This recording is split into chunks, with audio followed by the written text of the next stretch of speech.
What is up, everyone? TF32 is back! And so, we have another instructional video today.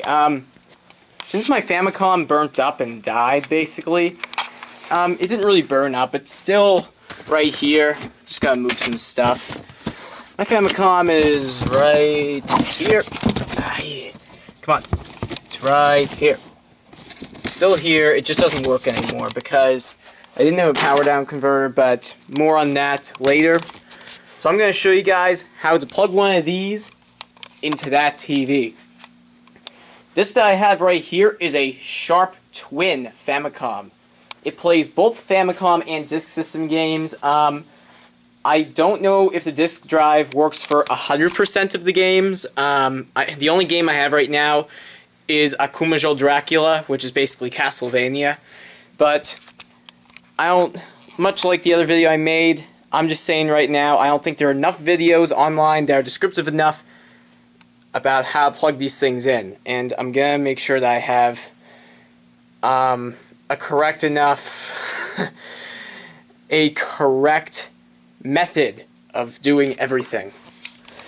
So first you take the console. The Sharp Twin, it runs on RF.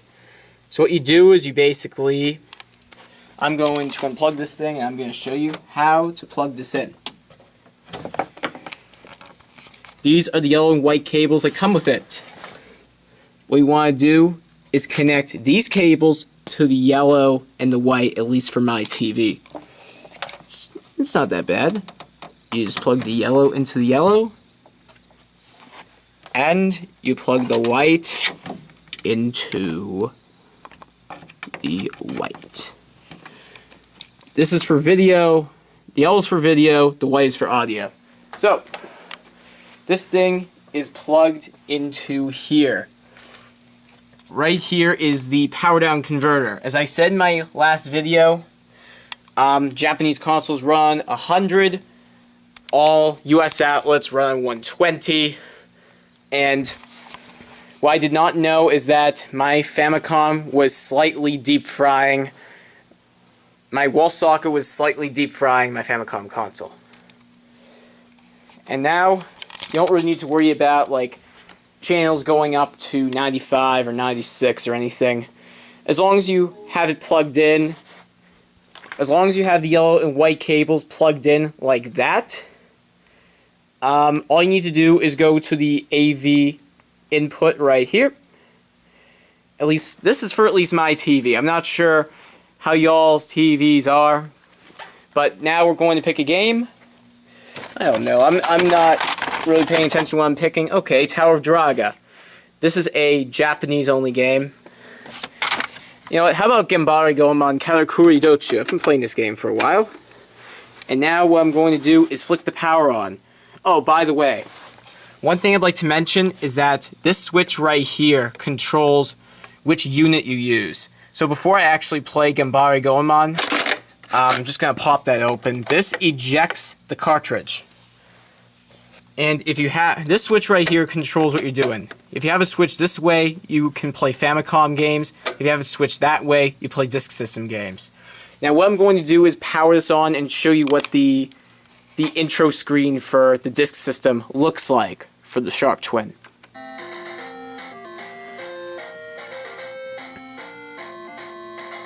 It's basically the same idea, except it says Famicom, not Nintendo on it.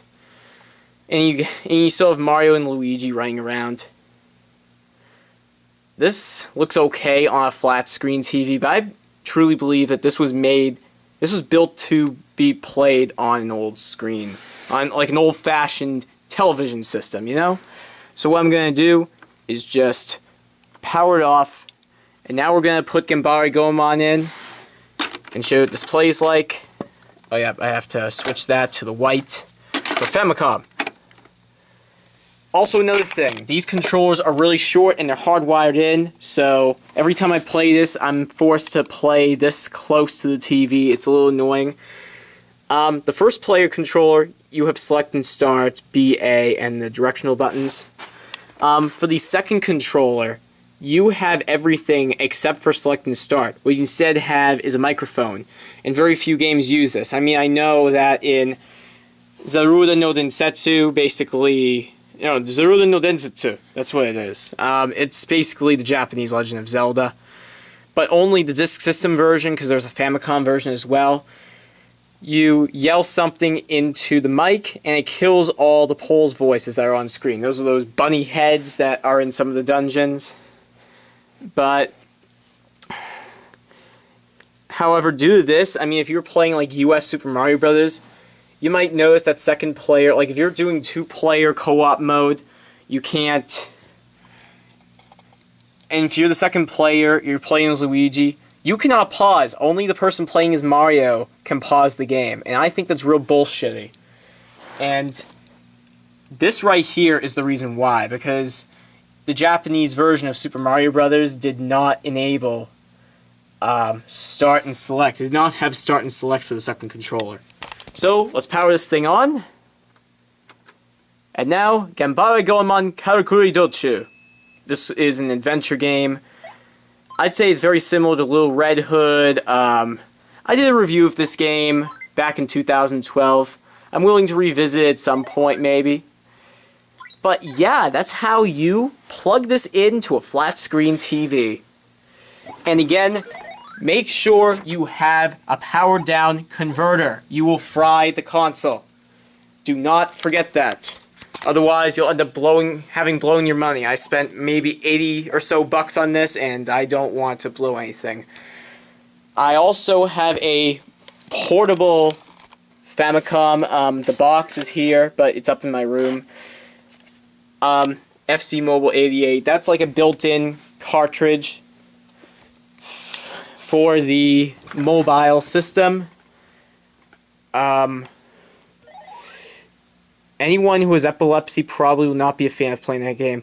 Also, 2 seconds, or 2¼ seconds. That's how long it takes until you automatically, until